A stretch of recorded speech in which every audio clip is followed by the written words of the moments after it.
Welcome to historic Oakwood Cemetery in Syracuse, New York. Oakwood was established in 1859 as part of the rural cemetery movement. It was planned and landscaped as a park-like setting where city residents could escape the dirt and dust of downtown streets. There are 159 acres with 60,000 burials. Just ahead is our starting point for this tour, the chapel. The chapel was built in 1879. The architect was Joseph Lyman Silsby. But it's time to start our tour.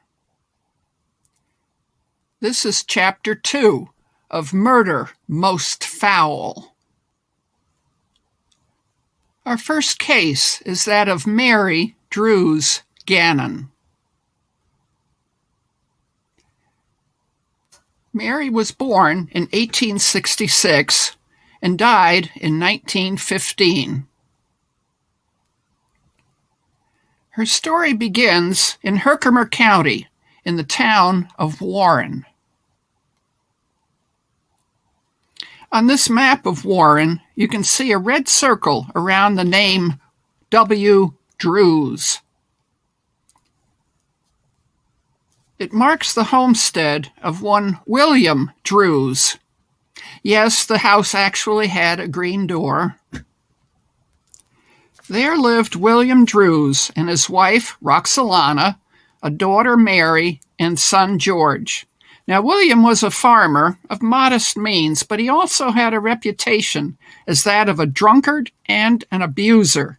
For nearly 20 years, Roxalana put up with William, but finally she had had enough. On the 18th of December, 1884, in her home, in the presence of her children, she killed William Drews. And according to the newspaper, she wasn't taking any chances.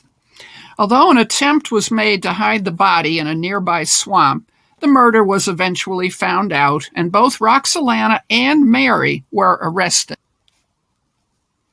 The two were put on trial. Here's a newspaper depiction of Roxalana being shown the gun she had used to kill her husband. Even the axe she used was produced as evidence. Although Roxalana pleaded self-defense, both she and Mary were found guilty. Roxalana was sentenced to hang, and Mary was sentenced to life in prison.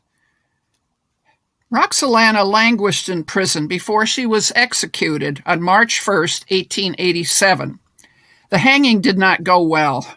In fact, it went so badly that in 1890, New York State abolished hanging in favor of the electric chair. So Mary was sentenced to life in prison. Before being sent to Auburn Prison, however, Mary spent some time in the Onondaga County Penitentiary. Not the present one in Jamesville. She went to the earlier one in Syracuse. On this 1860 map of the city of Syracuse, you can see the penitentiary was located at Pond and Lodi Streets, and it operated from 1850 to 1899. It later became the site of Syracuse's North High School from 1908 to 1964. Today it looks like any other block in the city. Mary had many people on her side proclaiming her innocence. In the wrong place at the wrong time. Finally, in 1895, Mary was pardoned by Governor Levi Morton. Mary was a free woman. Mary decided to live in Syracuse, where she married John Gannon, a drunken abuser. He died, and she went about her business of making artificial flowers. She lived out her life in peace and quiet, dying in 1915. Well, her plot is difficult to find. She doesn't have a headstone. Be assured, however, Mary is among friends here in Oakwood. Let's move on to another interesting murder case, the murder of Burr Burton in 1865. Burr Burton was one of Syracuse's most successful salt barons. He was born at Onondaga Hill, had a modest upbringing, struck out on his own at the age of 16, served as an apprenticeship as a hatter, and finally settled in Syracuse, where he built a salt block and there manufactured salt. Syracuse, also known as Salt City, was located over salt springs, from which salt was extracted and then processed. In 1862, Onondaga County produced 9 million bushels of salt.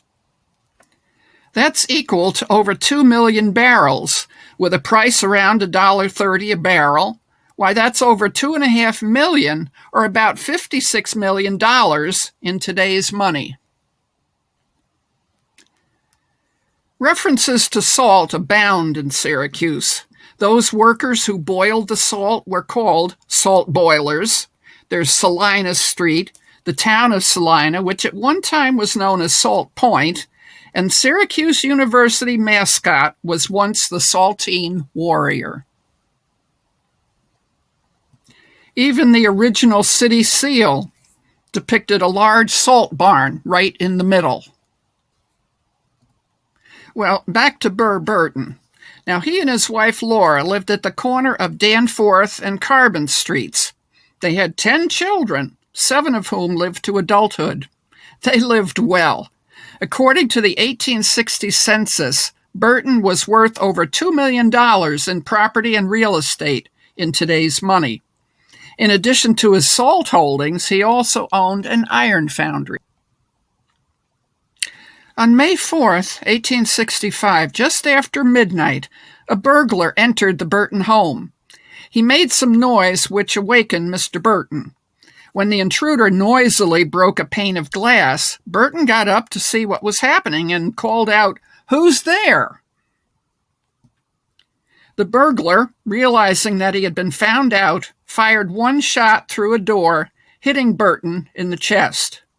The burglar escaped and Burr Burton died a few hours later. So, who did it? Well, there were 4 suspects. Fred Gagne, a saloon owner, was arrested immediately. He had had a dispute with Burton, but his alibi held up. Another suspect was a low-level criminal named Michael Welch. Welch was turned in by his equally low-life partner in crime, a man named Daly. Another credible suspect was Henry Wilson. He was hung for the murder of other folks on December 22, 1865. Before the trap was sprung, he confessed to Burr Burton's murder while maintaining his innocence of the other murders. There was one other suspect, Henry B. Burton, Burr Burton's oldest son and business partner. Although law enforcement could find no proof of Henry's involvement, the 30-year-old spent the rest of his life under suspicion by the residents of Syracuse. He died in 1890, destitute and homeless. Less than 2 months after Burr Burton's murder, most of his real estate holdings were put up for sale. His salt holdings, according to this ad, were in lots 70 and 71. And I got to wondering just where that was. Using that 1860 map of Syracuse, I did locate those 2 lots. There they are, located on the east side of Leavenworth Park. Also for sale in the ad was the Furnace property on Lot 47. So where was that? According to the 1860 map, it was on the corner of Bear and North Salina Streets. An 1892 Sanborn fire map shows the extent of the buildings on that lot. Oh yes, back to Burr Burton. He's buried in a very large, ornate mausoleum with 23 of his dearest relatives. The Syracuse Journal reported in April of 1866 that the mausoleum will be erected at the cost of $8,000. The extreme height will be 40 feet. That's nearly $150,000 in today's money. With all his money, we still don't know who really killed Burr Burton. This tour was presented by the Historic Oakwood Cemetery Preservation Association. Visit our website at hacpa.org. Well, thank you, and come again.